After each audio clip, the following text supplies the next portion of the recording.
Hello दोस्तों। आजकल आप देख रहे हैं कि टिकटॉक वर्सेस यूट्यूब की चर्चा जोरों पर है। उसके साथ साथ ये भी बात बहुत बोली जा रही है कि टिकटॉक पे बहुत सारा क्रिंज है। तो क्रिंज का मतलब क्या होता है?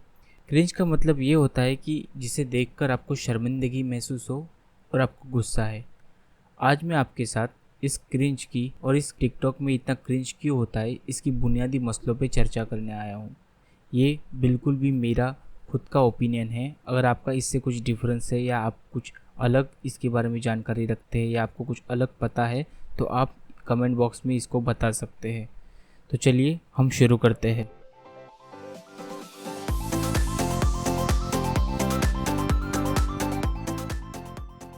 फर्स्ट रीज़न है अटेंशन। दोस्तों, हर इंसान एक सोशल एनिमल होता है और उसकी बुनियादी ज़रूरत होती है कि उसके बारे में लोग एक्नॉलेज करें या उसको अटेंशन दें। रोटी, कपड़ा, मकान के बाद लोग अटेंशन, ये लोगों की सबसे बुनियादी ज़रूरत होती है। इसी वजह से लोग पार्टी करते हैं, पिकनिक को जाते हैं, फेसबुक, इंस्टा पे लोग एक्टिवली स्टेटस अपडेट करते हैं। और अदर एग्जांपल लूँ तो बच्चे होते हैं वो शरारत करते हैं, कुछ औरतें बिना वजह के टैंट्रम क्रिएट करती है। वो ये किस लिए कर रही होती है? जाहिर है उसका मेन रीज़न ये होता है कि वो अटेंशन पाना चाहती है अपने पार्टनर से या उनके आजू बाजू रहने वाले लोगों से। इसलिए वो ऐसी हरकतें कर रहे होते हैं। हर पर्सन चाहता है कि वो एक्नॉलेज हो, लड़का हो या लड़की। आज मुंबई में जो एक्टर या स्टार बनने आते हैं उनमें से ज़्यादातर लोग सिर्फ नेम और फेम की चकाचौंध देख कर आते हैं। वो सेलिब्रिटी स्टेटस को देख कर आते हैं।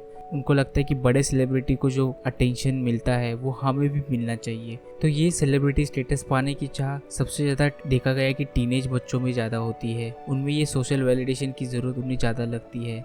तो उनको लगता है कि टिकटॉक उनकी ये ज़रूरत को पूरा कर सकता है। आप टिकटॉक बनाओ तो आपको लाखों लोग आपको देख रहे होते हैं, आपकी वीडियोस को, आपको कमेंट दे रहे होते हैं। सो वो लोग इस फेम के लिए किसी भी हद तक चले जाते हैं। उनको कॉमेडी और घटिया हरकतों में फ़र्क नहीं समझ में आता। उन्हें लगता है कि लोग हमारे बारे में बात कर रहे हैं तो हम बहुत वर्दी है और उनको लोग एक्नॉलेज कर रहे हैं, उनके बारे में बातें कर रहे हैं तो उनको ये अच्छा लगता है। अंदर से उनको बहुत अच्छी फीलिंग आ रही होती है, उस वजह से वो ऐसी हरकतें कर रहे होते हैं। सेकंड है पैसा। ये एक बहुत बड़ा मिसकंसेप्शन है लोगों में कि टिकटॉक आपको पैसे देता है और आपको गिफ्ट भेजता है अगर आपके इतने फॉलोअर्स और इतने लाइक्स मिल जाए। उन्हें ब्रांड एंडोर्स करने के लिए उनको बहुत सारे पैसे दिए जाते हैं। एक चीज़ आपने नोटिस की होगी कि इसमें जो क्रिंज वीडियोस ज़्यादातर बना रहे होते हैं वो मोस्टली इकोनॉमिकली पुअर बैकग्राउंड से आते हैं, जिनके पास काम तो होता है लेकिन उस काम से वो ज़्यादा पैसा नहीं कमा पाते। तो उनको लगता है कि अगर इस काम के अलावा भी किसी और जगह से उनको अगर पैसा मिल जाए तो इसमें गलत क्या है? सिर्फ करना क्या है, आपको लिपसिंग करना है या 15 सेकंड की एक वीडियो तो अपलोड करनी है, उसमें क्या बड़ी बात है? और आप देखते हैं कि अगर कोई अच्छा कंटेंट बनाना हो तो उसको बहुत सोचना पड़ता है, उसके बारे में बहुत क्रिएटिव थिंकिंग होनी चाहिए और ऐसी क्रिएटिविटी हर एक के पास होगी इसकी कोई गारंटी नहीं होती। सो उनको लगता है कि अगर हम ऐसी क्रिंज वीडियोस बनाएंगे तो क्रिंज वीडियोस बनाना कंटेंट बनाने से बहुत सिंपल भी होता है और उन्हें दिखता है कि टिकटॉक पे क्रिंज वीडियोस और ज़्यादा देखे जाते हैं एज़ कम्पेयर टू कंटेंट वाले वीडियोस से या क्रिएटिव वीडियोस से।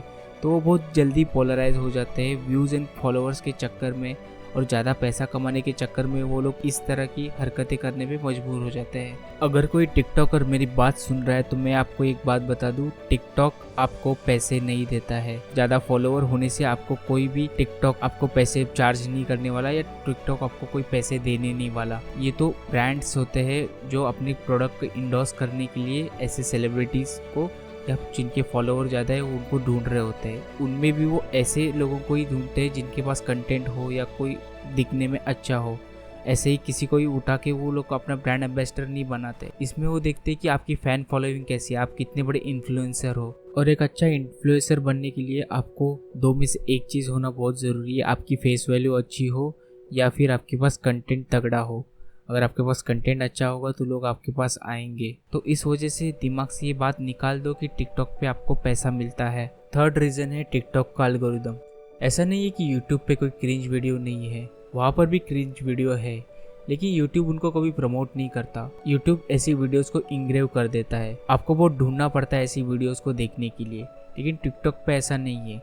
टिकटॉक उल्टा ऐसी वीडियोस को ज़्यादा प्रमोट करता है। जाहिर है 15 सेकंड की वीडियो है और एक आदमी 1 मिनट में 4 वीडियोस देखता है, तो उनको ये फिलर्स भरने के लिए और डिमांड एंड सप्लाई को पूरा करने के लिए आपको जो उनके पास टिकटॉक्स है या टिकटॉक जो वीडियो अवेलेबल है उनको वो दिखाना पड़ता है। और टिकटॉक का एआई ये कैच करता है कि आप किस तरह की वीडियो प्रेफर करते हो। अगर आप एग्जांपल लूँ तो अगर आप पबजी के वीडियोस टिकटॉक पे देख रहे हो तो टिकटॉक का एआई आपको पबजी के रिलेटेड वीडियोस आपको दिखाएगा। अगर आप गाने के या लिपसिंग के कोई वीडियोस पसंद कर रहे हो या देख रहे हो तो टिकटॉक आपको उसके बाद वैसे ही रिलेवेंट वीडियोस दिखाएगा। आपने कोई क्रिंज वीडियो देख ली हो या उसको लाइक किया हो या आप उसके प्रोफाइल पे गए हो तो जाहिर है आपको वैसे ही वीडियोस वो आगे दिखाता रहेगा।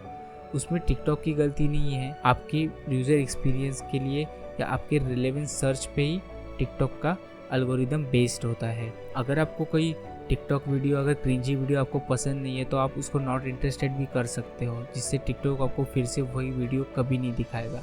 अगर मेरा ओपिनियन पूछो तो मैं ये बताना चाहता हूँ कि कोई प्लेटफॉर्म कभी बुरा नहीं होता। उस पर जो यूज़र होता है, जो लोग उसको यूज़ कर रहे होते हैं, वो शायद गलत और सही हो सकते हैं। अगर एग्जाम्पल लो तो डायनामाइट का, डायनामाइट बनाने वाले ने क्या सोचा था कि उससे हम सुरंगें खोदेंगे, जो रेल की पटरियाँ चलेंगी, रेल चलेंगी, उससे क्या होगा, व्यापार बढ़ेगा, व्यापार बढ़ने के बाद देश की तरक्की होगी। अब लोगों ने इसका इस्तेमाल वर्ल्ड वॉर में कर दिया तो उसमें उसकी गलती नहीं है। उसी तरह से टिकटॉक की भी इसमें कोई गलती नहीं हो सकती। और वैसे कहूँ तो हर एक प्लेटफॉर्म के कुछ फ़ायदे और कुछ नुकसान होते हैं। जैसे कि अगर मैं यूट्यूब की बात करूँ तो यूट्यूब पे अगर आपको वीडियोस बनाने हो तो आपको पहले तो एडिटिंग आनी चाहिए, आपके पास अच्छे कैमरे होने चाहिए, आपके पास सेटअप होना चाहिए। ऑपोजिट में टिकटॉक पे देखो तो टिकटॉक पे ऐसे कुछ तामझाम की ज़रूरत नहीं पड़ती। अगर आपके पास एक स्मार्टफोन है तो बस आप बन गए एक क्रिएटर। वैसे मैं टिकटॉक पे किसी को ज़्यादा लाइक नहीं करता या लाइक देता नहीं हूँ, लेकिन एक बंदे का टैलेंट देख के मैं इतना इम्प्रेस हो गया कि आपको शेयर करने से मैं खुद को रोक नहीं पाया। आप ये वीडियो देखिए। देखा तुमको जब से, बस देखा तुमको यारा, तुमसे कोई अच्छा है ना तुमसे कोई प्यारा, यूं नजरें ना फेरो तुम मेरे हो मेरे। अब इस बंदे को क्या लगा, एक 5000 का मोबाइल, आज इस टिकटॉक की वजह से उसके टैलेंट को आज दुनिया देख रही है और दुनिया इसको प्रेज कर रही है, एडमायर कर रही है। तो मुझे लगता है कि टिकटॉक अभी भी एक रेवोल्यूशन से गुजर रहा है, तो हमें उसको एक टाइम देना चाहिए स्टेबल होने के लिए। इसके यूज़र्स को अभी पता नहीं इसकी पोटेंशियल क्या है और क्या नहीं। और इनमें से बहुत सारे लोगों को हम दोष नहीं दे सकते, क्योंकि उनमें से बहुत सारे लोगों की अपब्रिंगिंग ऐसी हुई है, उनके आजू बाजू उन्होंने यही सब देखा है।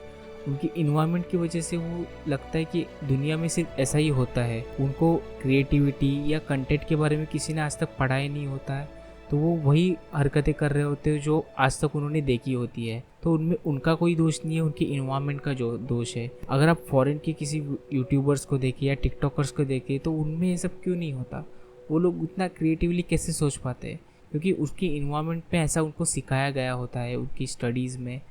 तो कहीं ना कहीं हमें भी इनको ये चांस देना चाहिए। जब कोई भी बंदा अगर कोई उटपटांग हरकतें कर भी रहा है, उसको अगर मिलियंस पे लाइक मिल भी रहे या व्यूज़ देख भी रहे, तो कुछ टाइम के बाद उसको रियलाइज़ हुआ कि इतने मिलियंस लोग उनको देखते हैं, तो उनमें उसको कुछ सेंस ऑफ रिस्पॉन्सिबिलिटी का ख्याल आएगा और वो अपने कंटेंट में भी काम करेगा। जैसे कि उसको लगेगा कि नहीं अभी ये बस हो गया, हमें कुछ कंटेंट के रिगार्डिंग भी कुछ करना चाहिए। तो ये एक टाइम गेनिंग प्रोसेस है। अभी आपको एक मैं एग्जांपल बताता हूँ। एक बंदा है टिकटॉक पे, वो जोकर के फेस बनाता है। अब जोकर की मूवी आके कितना टाइम हुआ, 6 महीना। अब वो कितना जोकर के फेस बनाएगा, 2020 तक बनाएगा, 21 तक बनाएगा। पर एक टाइम के बाद लोग उसको देखना बंद करेंगे कि क्या चल रहा है, ये क्या बना रहा है, बार बार जोकर के फेस ही बनाता रहता है। तो उसको भी बाद में रियलाइज़ होगा कि हमें कंटेंट पे भी काम करना बहुत ज़रूरी है। अब लोग ये सब नहीं देखना चाहते, वो उसका टैलेंट देखना चाहते, तो वो टैलेंट पे भी काम करेगा, उसको टैलेंट पे आना ही पड़ेगा। और ये सब एक टाइम कंज्यूमिंग प्रोसेस है और टिकटॉक एक ऐसे ही रेवोल्यूशन से गुजर रहा है, तो हमें भी उनको ये टाइम देना चाहिए। अगर कोई टिकटॉकर ये वीडियो देख रहा है तो आपको एक पता चल गया होगा कि इस फाइट की वजह से कि fan base and loyal fan base में कितना फ़र्क होता है। उटपटांग चीज़ें करने से या ऐसी वैसी हरकतें करने से भले ही आपके फॉलोअर्स बहुत बढ़ भी जाते होंगे, लेकिन वो आपके कोई लॉयल फैन बेस कभी नहीं बनेंगे। वो ऐसे होता है कि एक वो बंदर के नाच देखने जैसा होता है, तमाशे देखने जैसा होता है। लोग आपको तमाशा बनते हुए देखते हैं, बट रियलिटी में आपके लिए पीछे कोई खड़ा नहीं होगा, आपकी फ़ैन बेस नहीं बढ़ेगी। फैन बेस कब बढ़ती है? जब आपके पास कंटेंट होता है और आप सालों से मेहनत कर रहे होते हैं। अगर आप चाहते हैं कि आपके भी लॉयल फैन बेस बने तो आपको भी कंटेंट पे काम करना शुरू कर देना चाहिए। सो दैट्स इट, आज के लिए इतना ही।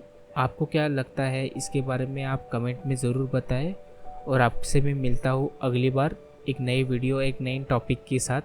तब तक के लिए अपना ख्याल रख के स्टे होम, स्टे सेफ, और ये वीडियो को शेयर करना मत भूलिएगा और प्लीज़ सब्सक्राइब कीजिए। Till then, bye bye.